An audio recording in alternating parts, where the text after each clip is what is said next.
Bismillahirrahmanirrahim. Assalamualaikum warahmatullahi wabarakatuh. Nah, selamat Waalaikumsalam malam warahmatullahi semua. wabarakatuh.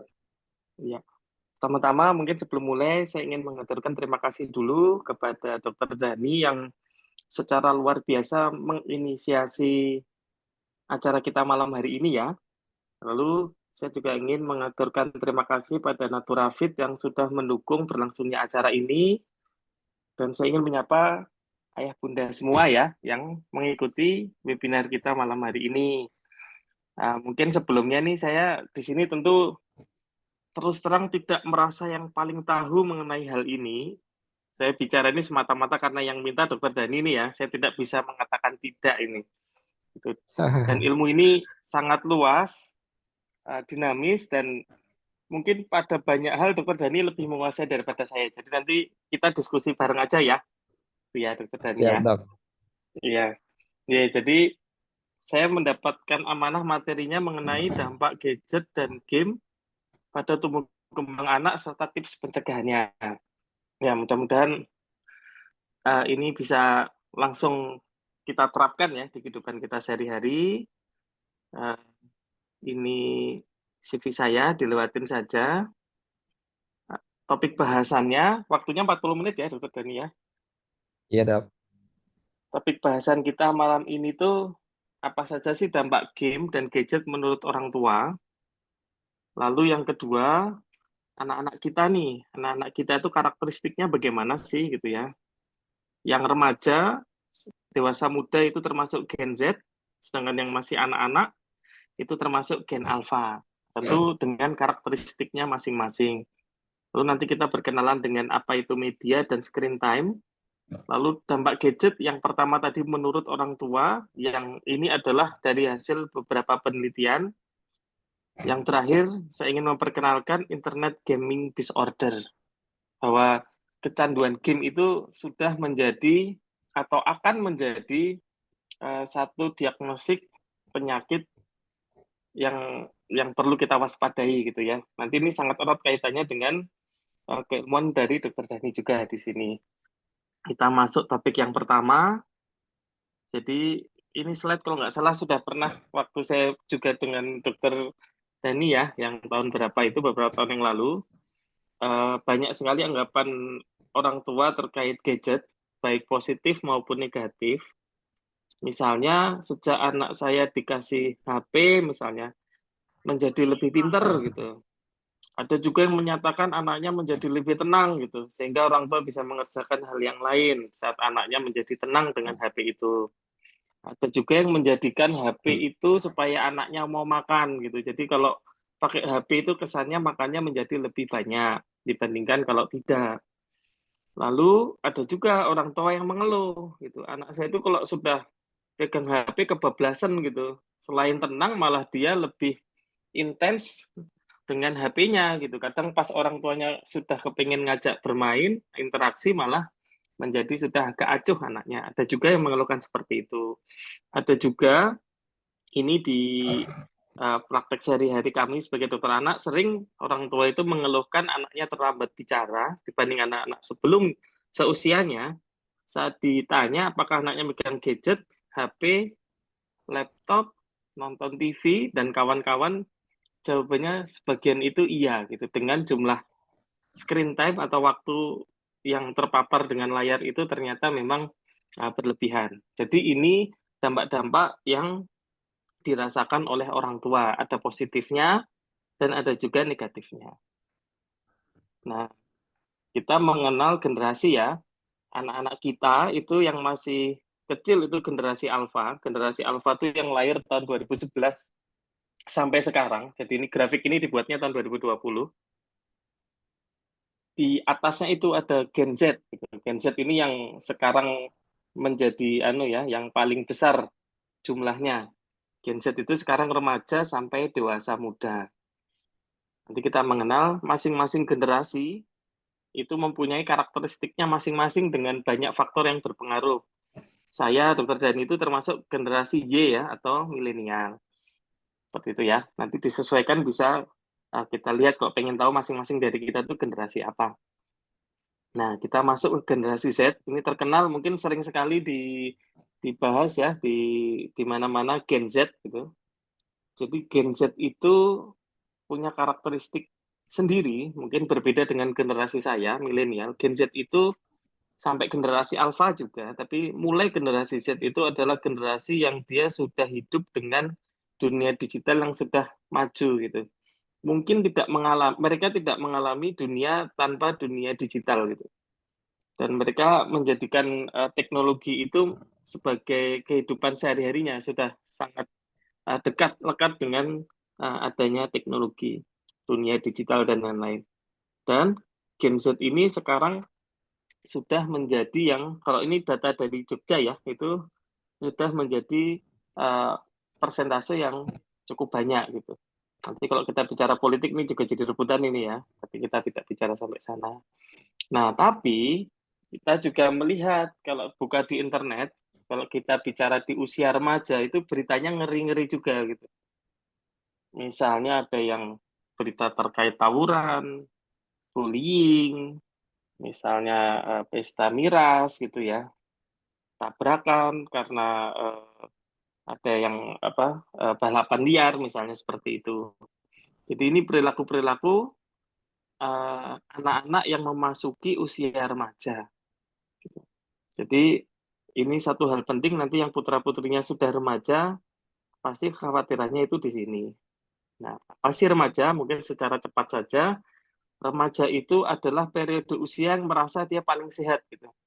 Saya kalau di poli anak itu kalau ketemu pasien yang remaja, jadi definisi anak itu dari lahir sampai usia 18 tahun. Kalau sudah usia-usia remaja itu mau ke penyakit dalam ditolak, tapi mau ke anak malu gitu karena waktu mengantri itu sebelah-sebelahnya masih kecil-kecil gitu.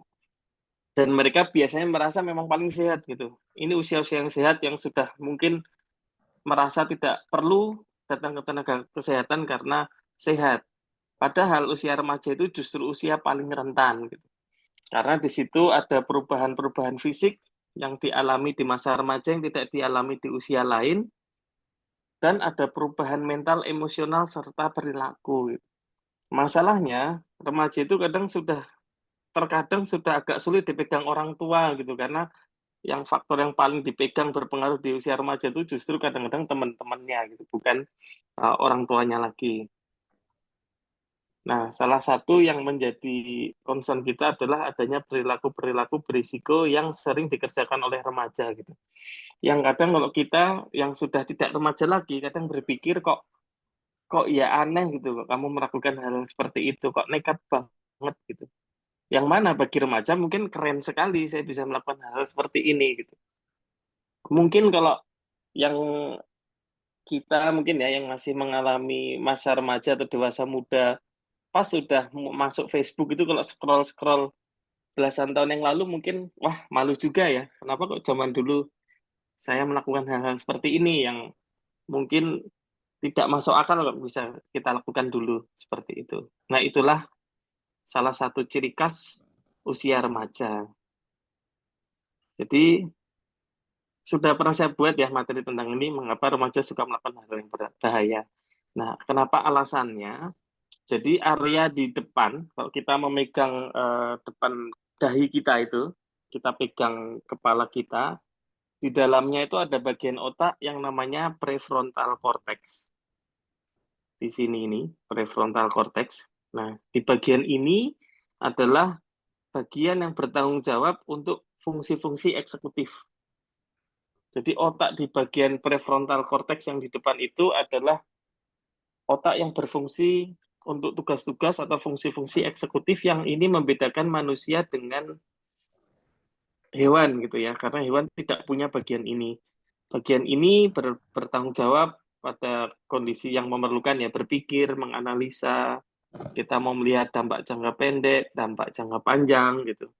Yang sayangnya memang bagian ini itu menjadi matangnya itu bagian yang terakhir menjadi matang gitu. Kita lihat di gambar ini, dikatakan itu matang kalau warnanya itu sudah biru keunguan ini ya, gitu. Jadi menjadi matangnya itu, ini dicontohkan di bagian yang samping sini, itu menjadi matangnya memang di usia-usia dewasa muda. Jadi pada saat anak kita usia remaja itu belum matang gitu.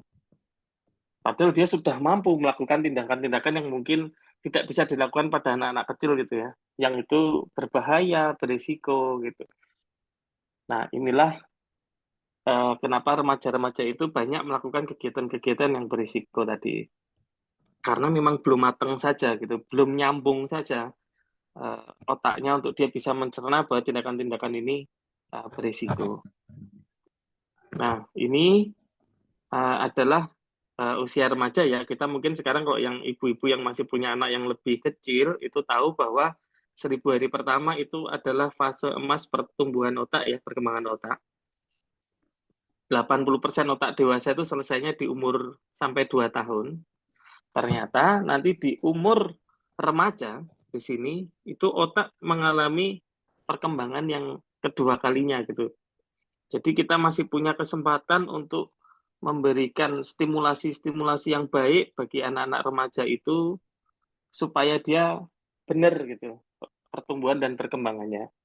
Kalau stimulasi yang masuk tidak baik dari temennya atau dari tontonannya, dari permainannya, dari game, contohnya yang nanti kita bahas yang mungkin isinya perang-perangan, banyak kata-kata toksik gitu ya di permainan itu ya, itu yang akan membuat menjadi tidak baik gitu ya. Karena ini periode ini sangat rawan dan sebenarnya ada harapan untuk memperbaiki, untuk membuat menjadi sangat baik, tapi juga terancam menjadi tidak baik di periode ini.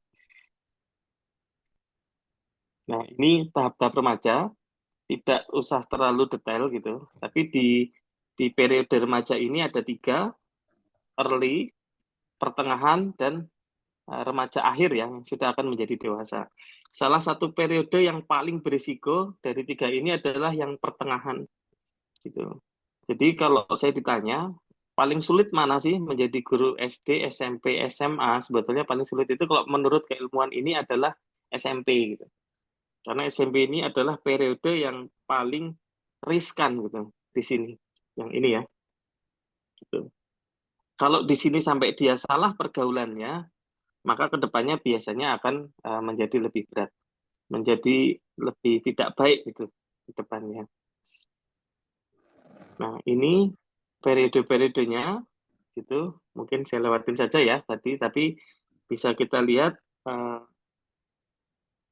terancam anak-anak itu zaman sekarang itu eh, dengan maraknya dunia digital, internet yang sangat mudah dijangkau oleh anak-anak, itu dia bisa terpapar oleh misalnya ya, oleh pikiran yang misalnya yang dewasa gitu ya, konten-konten dewasa, konten-konten menyimpang, yang itu ada yang kelihatan secara terang-terangan, tapi banyak juga yang disisipkan gitu. Misalnya ada kartun-kartun dari misalnya, saya sebut saja Disney misalnya, itu banyak konten-konten LGBT misalnya. Itu sebagai contoh ya. Dan ini pada anak usia remaja yang dia belum tahu mana yang benar dan baik, dan dia mungkin suka mencoba, karena dia juga belum bisa ngerti gitu efek jangka panjangnya seperti apa gitu. Karena ya memang belum nyambung saja otaknya untuk sampai sekonkret itu berpikirnya. Nah itu menjadi berbahaya kalau itu terkena di usia-usia remaja. Misalnya ini eksperimen di sini, di obat-obatan, dan lain-lain.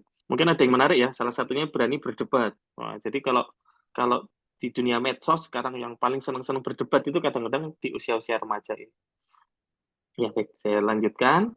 Tadi Gen Z ya, sekarang kita lanjut ke yang lebih kecil, yaitu generasi Alpha. Generasi Alpha ini yang lahirnya tahun 2010 atau ada yang juga mengatakan 2011 sampai sekarang. Sama seperti generasi Z tadi, Gen Z, generasi Alpha ini juga anak-anak yang sudah sangat erat dengan teknologi ya, teknologi-teknologi yang maju, bahkan mungkin kalau dipastikan generasi Alpha mungkin nggak tahu tuh yang zaman dulu itu seperti apa gitu, yang tanpa teknologi. Karakteristik generasi Alpha masih kita raba-raba sebetulnya, karena generasi Alpha yang masih kecil-kecil semua sekarang. Kita masih meraba-raba karakteristiknya seperti apa gitu. Tapi kita sudah harus waspada di sisi lain dengan gempuran tadi itu ya, pengaruh-pengaruh negatif. Tapi di sisi lain kita harus menyadari juga baik Gen Z maupun Gen Alpha itu besok hidupnya itu akan sangat berikatan, sangat bersentuhan tuh dengan berbagai macam teknologi gitu. Dikatakan harus dihindari sama sekali juga tidak mungkin karena itulah hidupnya mereka besok. Tapi kita juga harus punya strategi ya, dan ini akan terus berkembang ilmunya. Bagaimana supaya generasi Alpha dan generasi Z itu bisa menjadi orang-orang yang baik, bertakwa gitu. Seperti salah satu contoh misalnya, zaman saya kecil cita-cita ya kalau nggak dokter, pilot, insinyur gitu ya. Nggak ada yang menyangka bahwa ada pekerjaan sebagai influencer, YouTuber, TikToker. Zaman itu mungkin nggak terbayang gitu. Zaman sekarang itu yang malah mungkin menjadi cita-cita anak-anak zaman sekarang gitu. 10 tahun lagi nggak ada yang ngerti akan seperti apa gitu. Kemajuannya seperti apa aja mungkin kita ini tidak bisa membayangkan ya akan seperti apa. Itu tantangan kita sebagai orang tua. Nah, supaya anak-anak kita tumbuh berkembang optimal, tiga ya, yaitu gizi atau nutrisi. Ini tidak kita bahas spesifik di sini. Nomor tiganya itu adalah perlindungan, jadi perilaku hidup bersih sehat, imunisasi, dan lain-lain. Terus yang kita bahas terutama adalah stimulasi. Karena kalau gizi itu, kalau di komputer itu membentuk hardware-nya, jadi bagaimana otak dan tubuh itu diberi gizi supaya tumbuh dengan optimal, stimulasi itu software-nya. Sayangnya ilmu stimulasi itu di Indonesia sangat banyak yang belum tahu gitu. Stimulasi umur 1 bulan seperti apa gitu, stimulasi umur 3 bulan seperti apa, dikatakan stimulasinya berhasil seperti apa, dikatakan perlu atau terjadi gangguan perkembangan seperti apa, itu lebih lebih banyak orang yang belum tahu gitu. Bocorannya, jawabannya sudah ada di buku KIA ya kalau yang ibu-ibu yang anaknya masih balita. Oke, saya lanjutkan. Mengenal media dan screen time.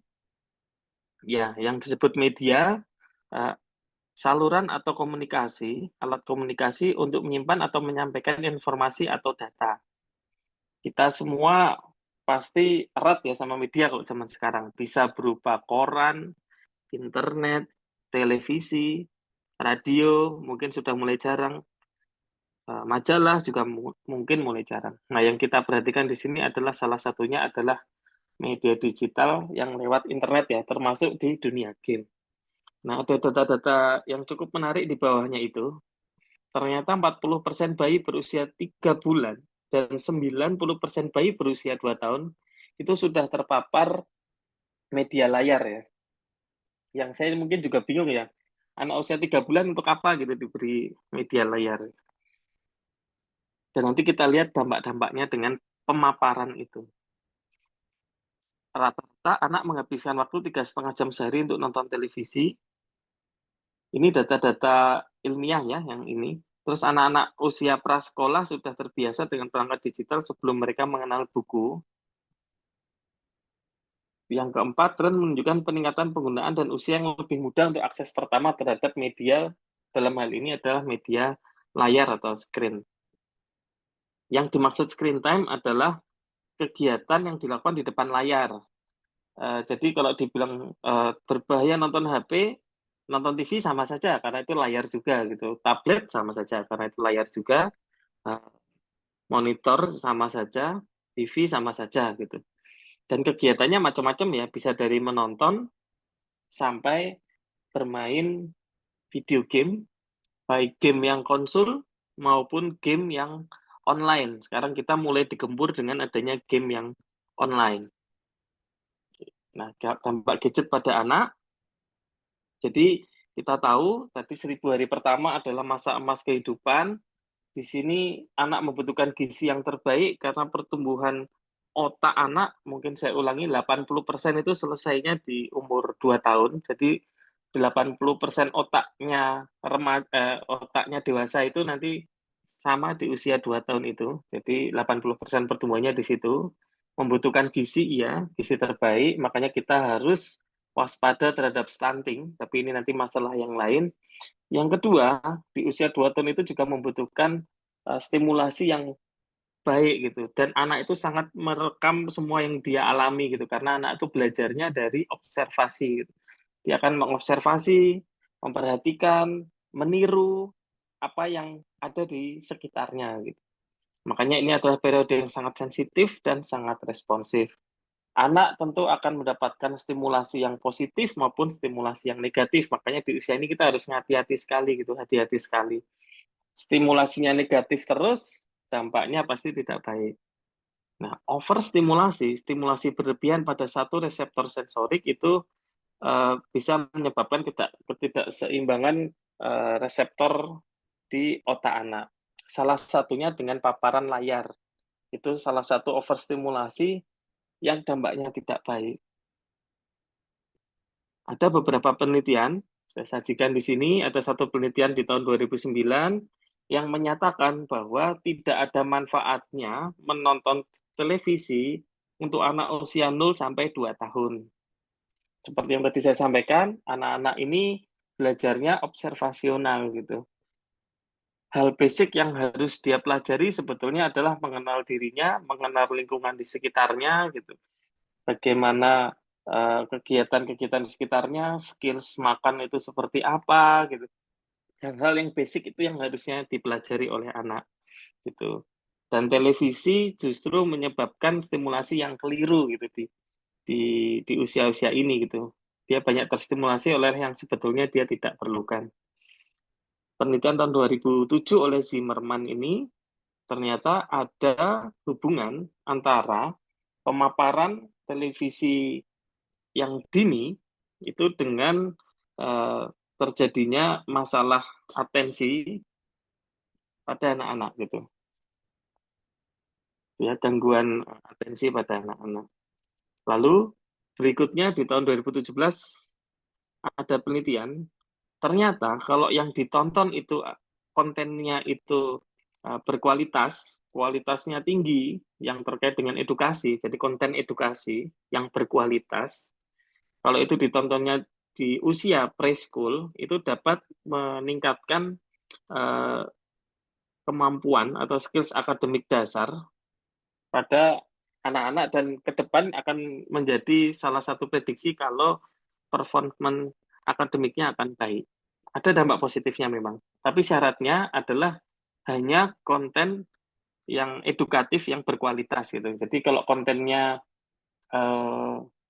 mungkin ya non sewu misalnya kayak hanya joget-joget atau yang tidak edukatif yang lain, perang-perangan gitu ya, mungkin itu jelas tidak ada manfaatnya. Lalu di 2014 Nicholen et al. Hasil penelitiannya itu adanya hubungan antara anak yang sudah menggunakan media ya dengan kejadian ADHD, attention deficit hyperactive disorder, anak yang hiperaktif atau gangguan konsentrasi. Ada penelitian tahun 2010, jadi masih pakai DVD waktu itu ya. Itu pemaparan pada usia bayi terhadap DVD itu ada hubungannya dengan di perkembangan bahasanya gitu. 2017 ini penelitiannya di Indonesia. Jadi anak yang nonton TV lebih dari 4 jam sehari dan anak yang menonton TV Indonesia dan Inggris bilingual. Jadi kadang kita kepingin anak kita tuh sudah pintar bahasa Inggris gitu. Jadi sejak awal ditanamkan yang bilingual gitu. Ternyata malah efeknya itu menyebabkan anak itu mengalami keterlambatan perkembangan bahasa. Gitu ya, karena pengajaran bahasa itu diutamakan kalau di awal itu basicnya memang bahasa ibu dulu gitu. Memang pada anak-anak tertentu yang mungkin ya kemampuannya lebih baik, bahasa ibunya sudah dikuasai dengan lebih baik, terkadang ada yang bisa dikenalkan lebih cepat gitu. Tapi pada sebagian besar anak sebenarnya pemaparan dini bilingual itu justru menjadikan tidak baik. Apalagi kalau anak itu belum menguasai atau cukup menguasai bahasa ibunya. Oke. Nah ini ada juga dampaknya terhadap gangguan tidur. salah satu yang menyebabkan anak mengalami gangguan tidur itu ya mungkin main game, baik game konsol, game PC, chattingan gitu ya, email, itu bisa menyebabkan gangguan tidur. Kenapa? Karena di dalam layar itu salah satunya itu yang terpancar adalah sinar biru. Pada saat di jam tidur malam hari, kalau anak itu terpapar sinar biru, itu masuk ke mata, lalu otak akan menerjemahkan bahwa sekarang itu adalah siang hari. Jadi otak akan menganggap saat itu siang hari, lalu menekan hormon serotonin, hormon tidur, mengakibatkan anak itu menjadi tidak mengantuk lagi. Rasa mengantuknya hilang. Padahal tidur itu bagi seorang anak itu adalah satu kegiatan yang sangat penting gitu. Jadi ini adalah kegiatan yang sangat penting oleh anak dan itu bisa diganggu oleh hal-hal ini ya. Oke. Nah, ada satu hal yang cukup menarik. Jadi hormon pertumbuhan itu akan disekresi, dikeluarkan. Kalau pertumbuhan kan salah satu yang penting itu adalah hormon pertumbuhan. Itu biasanya keluarnya dia itu waktu terbaik keluarnya itu sekitar jam 11 di sini ya, jam 11, jam 12 ini. Nah, masalahnya untuk anak itu otak itu bisa mensekresi hormon pertumbuhan itu membutuhkan deep sleep atau tidur yang dalam. Biasanya rata-rata tidur dalam deep sleep itu adalah sekitar 2 jam setelah mulai tidur gitu. Jadi kalau kita lihat data ini sekitar jam mungkin setengah 11 jam 11 mulai naik itu growth hormonnya, berarti paling tidak anak itu tidur harusnya sekitar jam 8 ya gitu. Dan banyak sekali di poliklinik itu saya jumpai, terutama pada anak-anak yang sudah mulai gangguan konsentrasi, sudah mulai sangat aktif, gangguan emosi, gangguan bicara, gangguan bahasa. Biasanya kalau saya tanya, satu memang paparan HP atau layar, dua tidurnya biasanya mulai terganggu tuh. Ada yang tidurnya jam 10, tidurnya jam 11, seperti itu contohnya. Oke. Nah, sekarang ini bagian yang menarik, yaitu mengenai internet gaming disorder. Jadi kita tahu ya, game atau permainan itu udah ada tuh dari zaman dulu ya. Mungkin misalnya di Taiwan tuh ada permainan mahjong, di Jepang ada permainan catur Jepang Go gitu ya. Nah, lalu seiring berkembangnya zaman, permainan-permainan itu menjadi dalam bentuk digital gitu. Zaman saya kecil mungkin konsol ya, ada yang PS1, Nintendo seperti itu. Nah, zaman sekarang dengan lebih majunya dunia internet, dunia teknologi yang internet itu, sekarang mulai banyak game-game itu menjadi game online gitu. Yang mana ini interaksinya bisa lebih intens lagi bagi seseorang. Nah, ke depan nanti ya di presentasi ini yang kita maksud game online di sini adalah internet gaming ini ya. Internet gaming itu maksudnya bahasa lain dari game online. Mulai marak itu sejak tahun 2012 gitu. Di tahun 2007-2008 itu diperkirakan 5 jutaan orang sudah mulai bermain, sejak 2012 lebih naik lagi gitu. Angkanya secara tajam menjadi naik gitu. Dan ini mungkin dijangkiti oleh anak kita ya, digemari oleh anak-anak kita. Apalagi kalau dulu mungkin harus beli konsolnya mahal, atau mungkin harus ke warnet gitu. Sekarang game-game itu sudah bisa dimainkan di handphone gitu. Jadi paparannya akan lebih mudah lagi digunakan oleh anak-anak kita.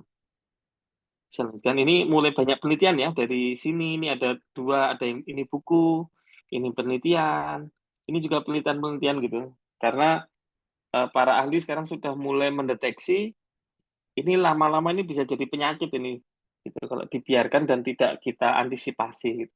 Sudah nanti mungkin dokter Dani ya kalau nggak salah sudah mulai akan dimasukkan ke diagnostik gitu. Nanti ada parameter-parameternya. Nah, jadi apa yang disebut sakit karena game itu kalau sudah mulai kecanduan atau adiksi.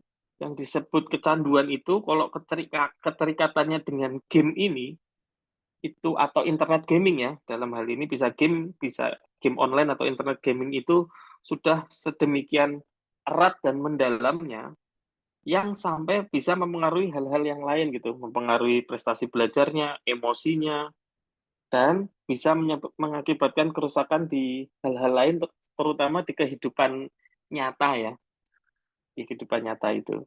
Gitu. Dan yang dari penelitian yang bisa menyebabkan lebih menjadi candu, menjadi lebih mudah kecanduan, itu biasanya kalau ada konten-konten dewasa, nah ini hati-hati. Mau gamenya untuk anak-anak, itu pakaiannya mungkin pakaian-pakaian dewasa gitu ya. Hubungannya di situ gitu. Yang kedua adalah bisa memberikan, saat game itu bisa memberikan pengalaman-pengalaman baru. Jadi anak malah nyari pengalamannya di game gitu. Yang ketiga, game itu akan menjadi lebih mudah menjadi candu buat anak-anak kalau ada keleluasaan menciptakan persona dirinya. Contohnya di dalam game itu kita bisa menciptakan karakter kita pengen fisiknya seperti apa, kita bisa memilih nama buat kita, nama panggungnya kita, nama di game itu, kita pengen punya kemampuan seperti apa gitu. Sehingga konten-konten seperti ini yang sangat bisa menjadi candu, dan ini sekarang yang menjadi uh, yang paling yang paling banyak digemari itu game-game yang modelnya seperti ini. Mungkin uh, saya kan ya, misalnya game multiplayer online role playing games atau MMORPG gitu, yang sekarang banyak sekali digemari oleh anak-anak ya. Nah, lalu uh, bagaimana caranya kita bisa mendeteksi seorang anak itu sudah kecanduan gitu? Dari sumber yang saya dapatkan, ada beberapa cara mendiagnosis apakah ini sudah masuk ke dalam internet gaming disorder tadi, bila pemakaian penggunaan game online itu sudah menjadi satu penyakit gitu. Cara mendiagnosisnya ada beberapa kriteria ini, ada dua ya yang saya dapatkan, yang menurut Griffith dan menurut DSM-5. Ini keahliannya Dr. Dani sebetulnya. Saya izin ya Dr. Dani untuk menyampaikan. Yang ini nomornya tidak urut karena menyamakan dengan yang komponen yang dari Griffith ini ya. Nah, kita mendiagnosisnya itu menggunakan skala ini, menggunakan penilaian kriteria ini, itu bila menggunakan internet itu secara berlebihan dan terus-menerus, sangat intens dalam permainan itu, lalu mengganggu, terjadi gangguan ini, nanti kita jabarkan satu-satu. Ada sembilan ini ya, 9 poin, 1, 2, 3, 4, 5 sampai 9. Bila kita ketemu 5, minimal 5 dari 9 itu, kita sudah bisa mendiagnosis bahwa anak kita mengalami uh, internet gaming disorder itu. Dan kriteria ini sudah dialami kurang lebih selama 12 bulan. Jadi 1 tahun sudah mengalami ini, itu hati-hati gitu. Kalau sudah ada indikasi ke sana, atau hampir-hampir indikasi ke sana, nggak usah nunggu 5, sebaiknya segera mencari pertolongan profesional ya, harus diobati gitu.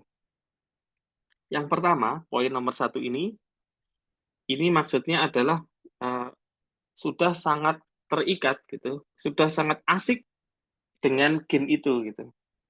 Jadi pikirannya itu udah gimana ya nih, menganalisa gimana nih permainan saya, gimana nanti biar memperbaiki selanjutnya gitu. Pikirannya benar-benar dipenuhi itu dengan game itu gitu. Jadi aktivitas utama tuh ya main game, selesai main game masih di situ terus pikirannya. Ini nomor 1.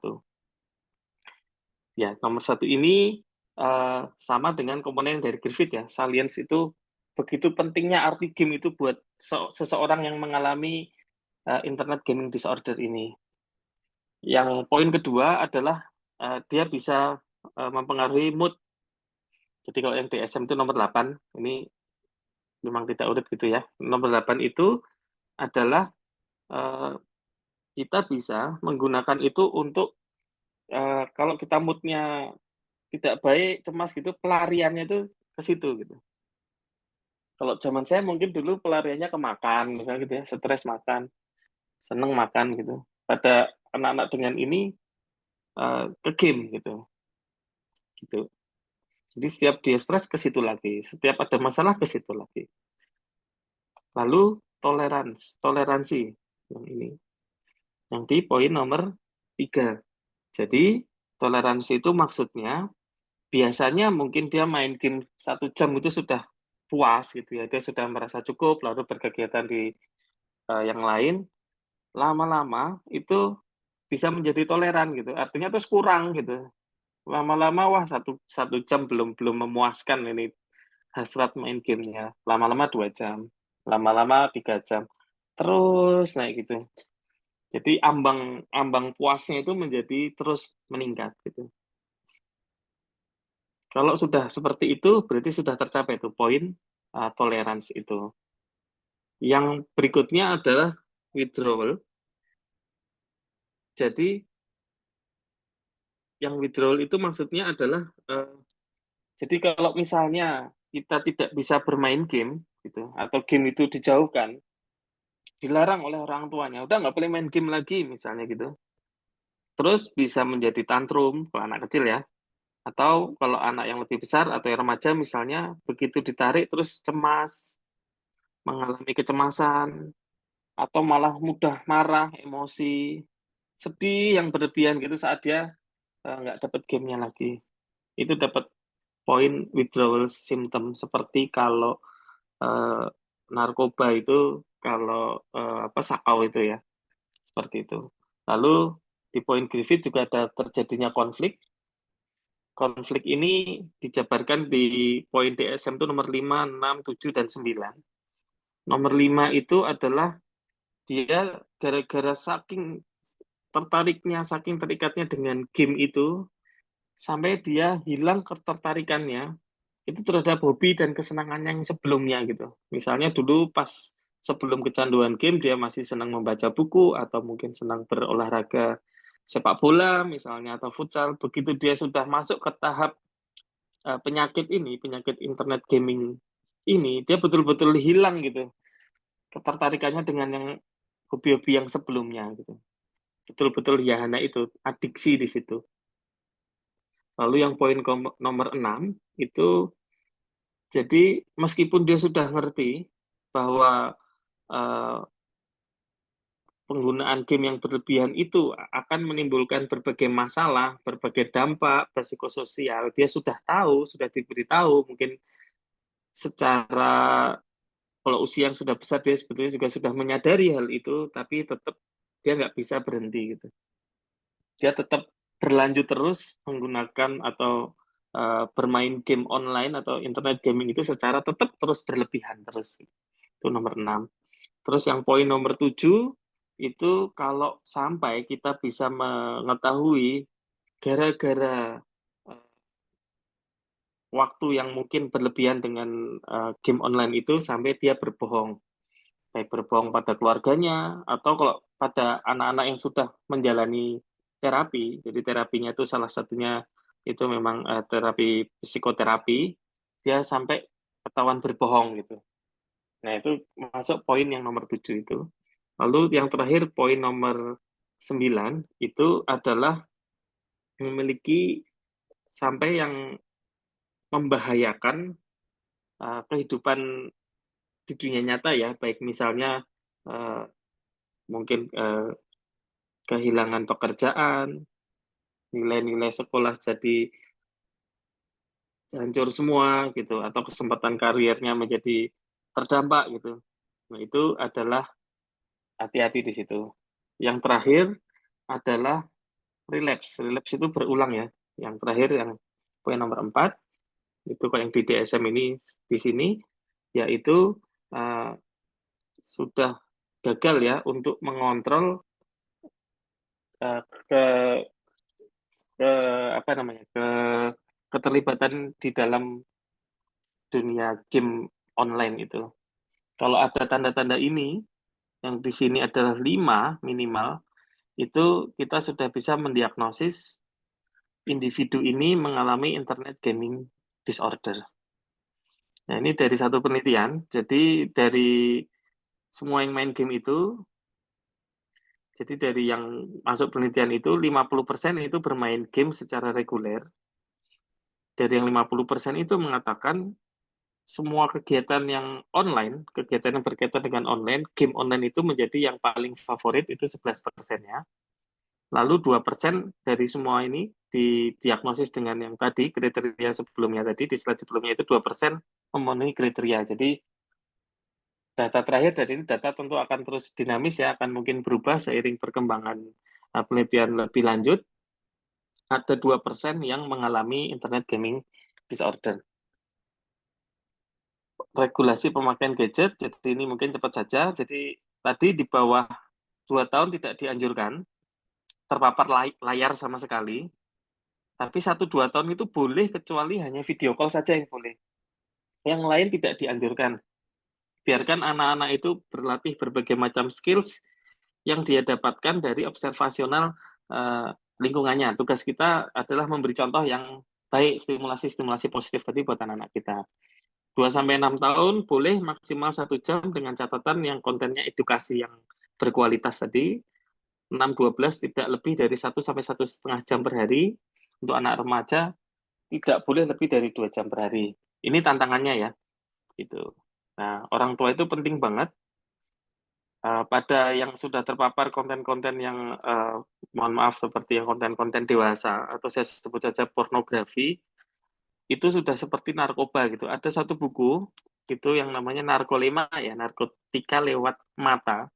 Jadi yang terjadi di otak itu hampir sama dengan yang terjadi pada orang yang kecanduan narkoba gitu. Kerusakannya itu hampir sama yang terjadi pada anak-anak kita gitu. Saya mengerikan itu dan peran orang tua untuk menjadi memberikan detox secara digital. Ini peran orang tua harus menjadi role model ya bagi anak-anak kita. Kita harus lebih kreatif lagi gitu karena game itu tanpa disadari atau tanpa kita sadari itu terkadang menjadi lebih menyenangkan buat seorang anak daripada kita gitu. Jadi banyak anak zaman sekarang lebih milih, lebih asik, lebih nyaman berinteraksi dengan game, dengan teman-temannya di game, yang game online yang bisa berinteraksi dibandingkan dengan orang tuanya dan itu sangat sangat menyedihkan ya. Ya, sudah selesai Dokter Dani. Baik, alhamdulillah. Terima kasih banyak dokter, bagus atas paparan materinya yang luar biasa sekali.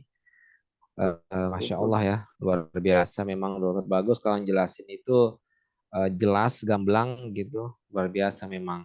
Baik, dokter bagus, ini kita jeda dulu sambil dokter bagus mungkin mau minum atau apa gitu ya. Nah, Ya, sambil silahkan dokter bagus baca-baca dulu pertanyaan yang masuk, tapi nggak usah dijawab dokter bagus ya. Ini kita rehat sejenak ya. Nanti ini ada sedikit paparan video ya. Nah, silakan dokter bagus mau rehat ya, dipersilahkan. ya, ya.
Baik, alhamdulillah. Sekian dulu sesi istirahat ya. Dokter Bagus juga sudah membaca beberapa pertanyaan yang masuk. Silahkan Dokter Bagus. Ini saya nanti baca pertanyaannya ya. Baik, Dok. Kemudian nanti Dokter Bagus yang menjawab ya. Atau ini Dokter Bagus tentukan mau baca pertanyaan yang mana dari nama Dokter Bapak Dani, siapa. Nanti saya akan menjawab membacakan pertanyaannya. Dokter Dani bacakan aja mana yang menarik menurut Dokter Dani. Yang Oke, banyak yang mirip-mirip gitu pertanyaannya. baik. Nah,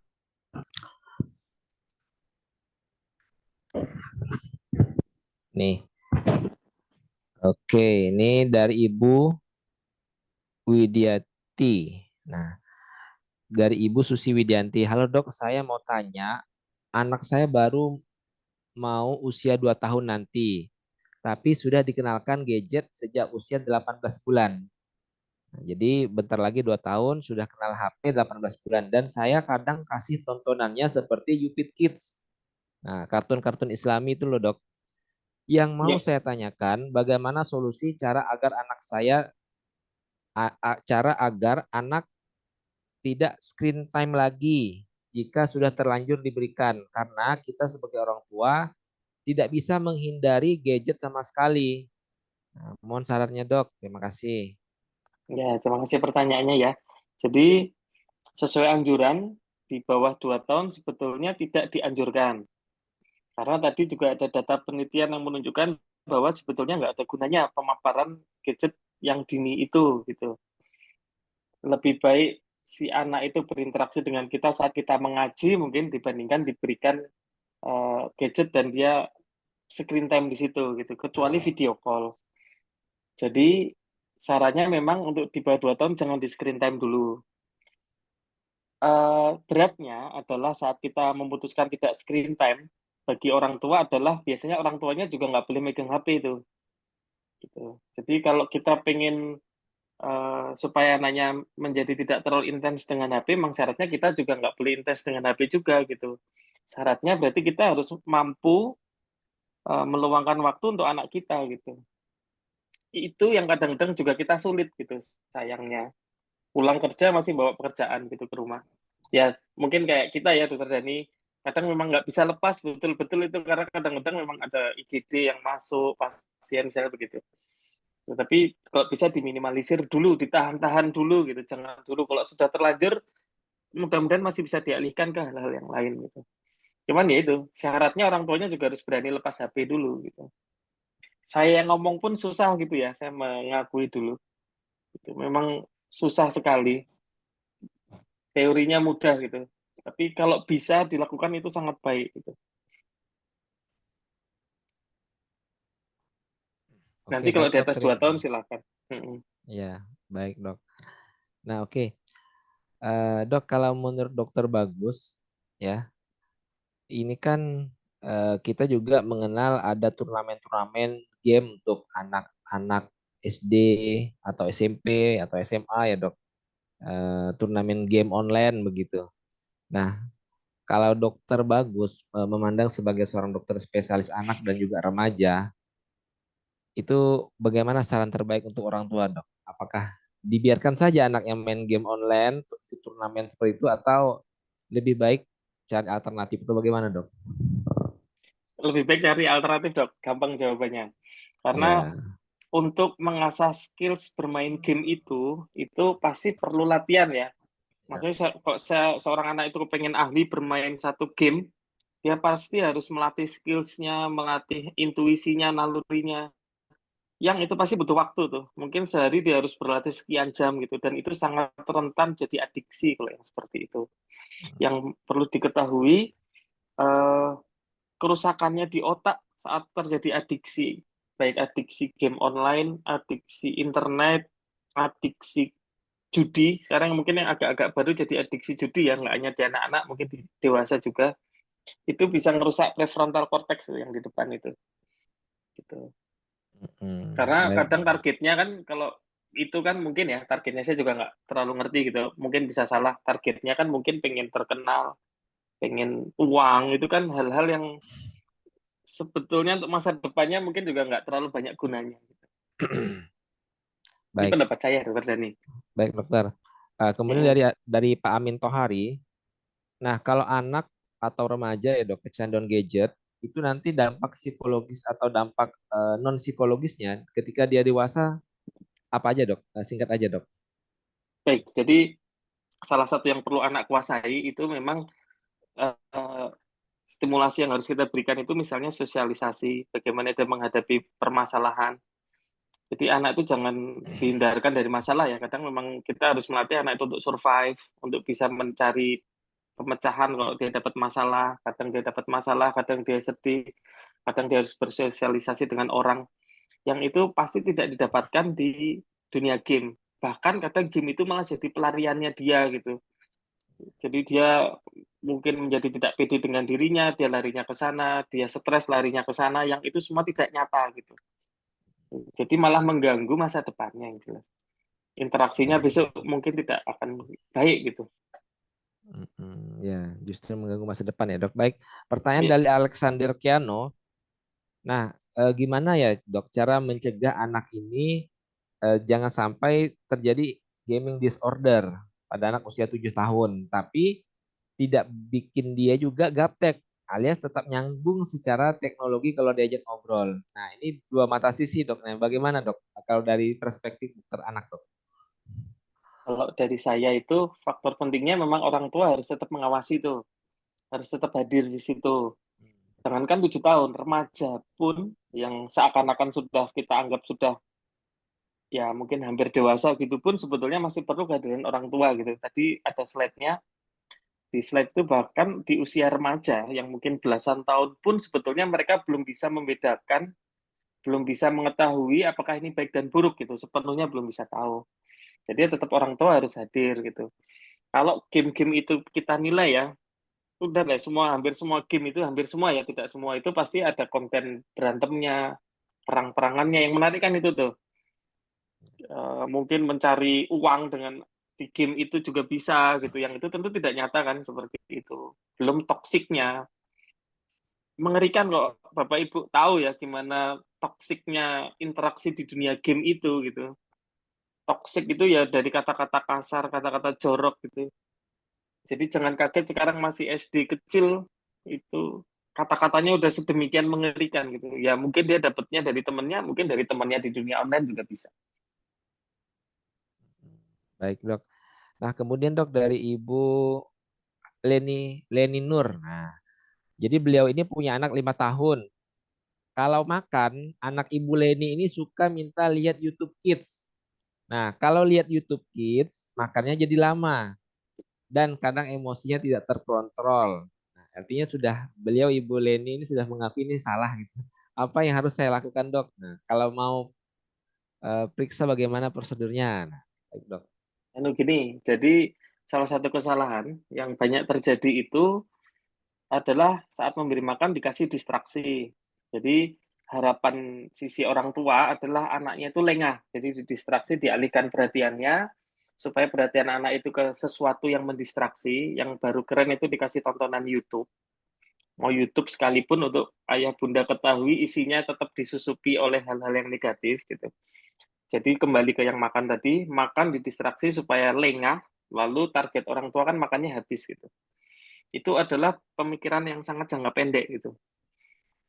Karena anak yang kecil itu masih refleks semua gitu. Jadi kalau ada sesuatu masuk ke mulutnya, dia kunyah aja gitu. Secara sadar nggak sadar ya dia kunyah aja. Selesai dikunyah, ditelen. Itu satu refleks ya, yang anak itu tidak sadari. Di saat yang sama, yang seharusnya proses makan itu adalah proses belajar buat seorang anak. Jadi kalau anak itu kan harusnya belajar kalau lapar makan.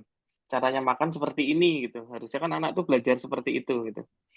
Nah, karena didistraksi, anak juga nggak sadar kalau dia makan gitu. Bayangkan anak lapar malah diajak nonton YouTube gitu. Secara tidak sadar anak itu akan belajar yang bikin kenyang bukan makan. Lama-lama yang bikin kenyang itu malah distraksinya itu, contohnya YouTube. Gitu. Jadi ya akhirnya dalam jangka pendek mungkin berhasil, dalam jangka panjang efeknya sangat tidak bagus gitu karena jadi anak itu salah, yang bikin lapar, yang bikin kenyang malah jadi dikiranya adalah YouTube. Makanya jangan kaget anak-anak zaman sekarang banyak makan harus sambil nonton gitu. Kalau enggak ya dia belum merasa kenyang gitu. Alam bawah sadarnya menyatakan seperti itu.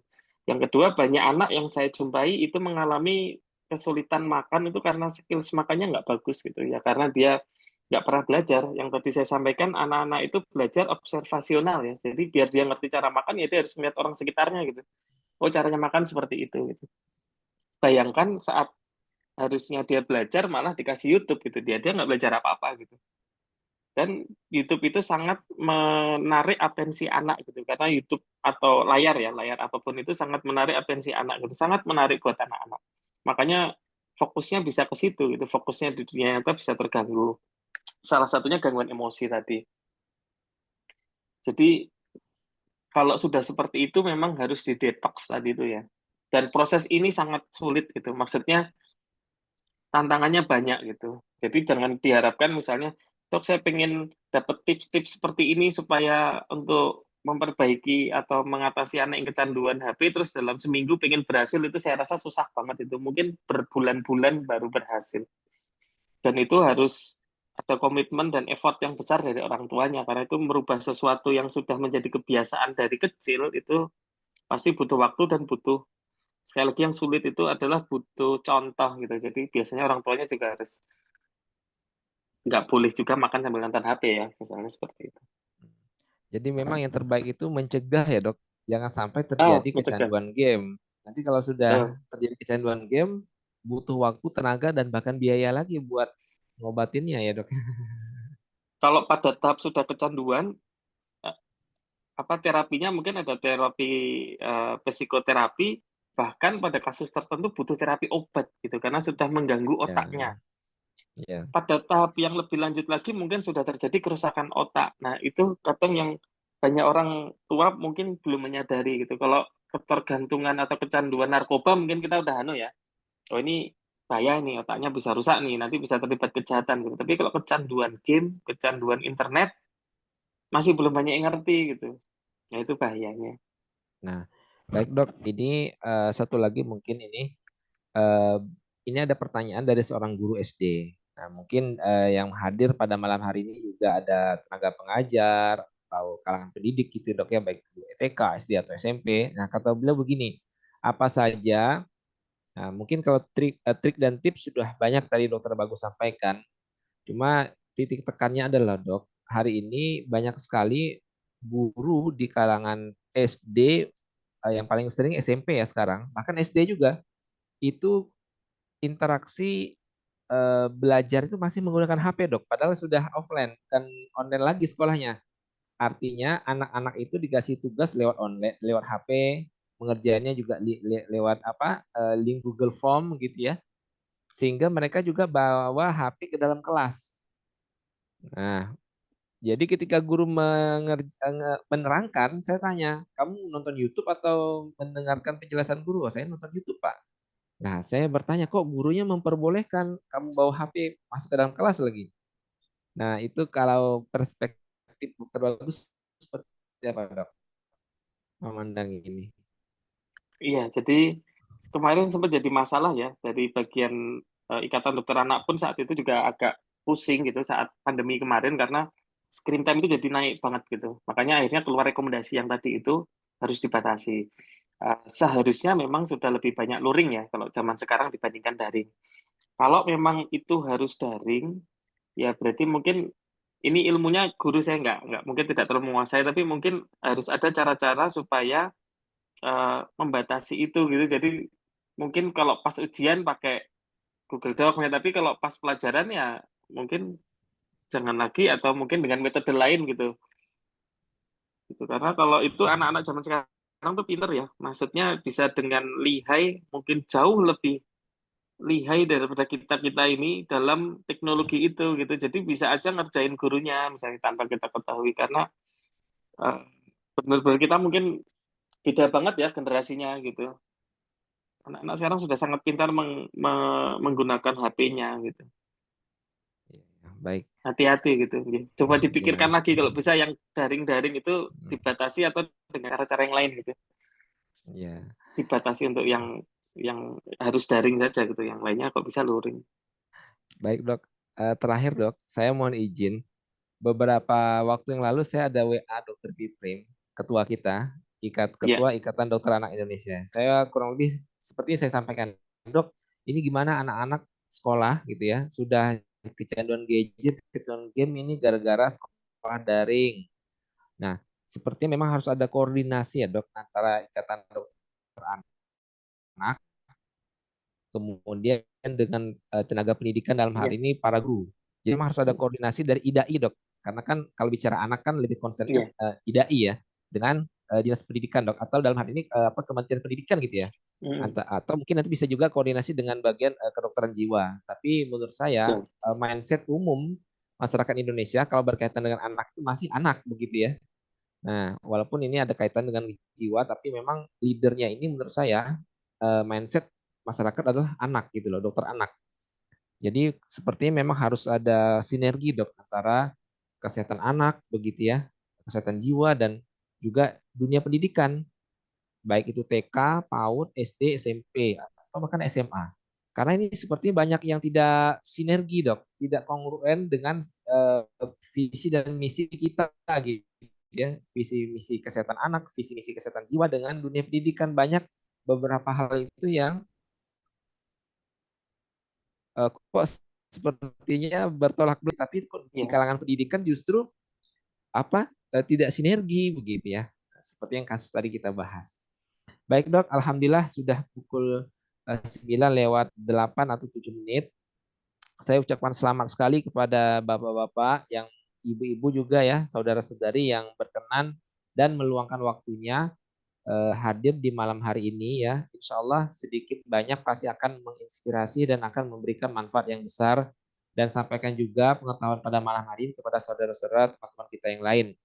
Saya sebagai moderator mohon izin undur diri. Terima kasih banyak juga yang sebesar-besarnya kepada Dr. Bagus Winandi, MSc Spesialis Anak sebagai narasumber kita pada malam hari ini. Terima kasih kepada Naturafit dan terima kasih juga kepada semua peserta yang terlibat menyimak dari awal sampai pada malam hari ini. Sampai jumpa lagi di sesi webinar selanjutnya. Terima kasih. Mohon maaf atas segala kekurangan. Assalamualaikum warahmatullahi wabarakatuh. Waalaikumsalam.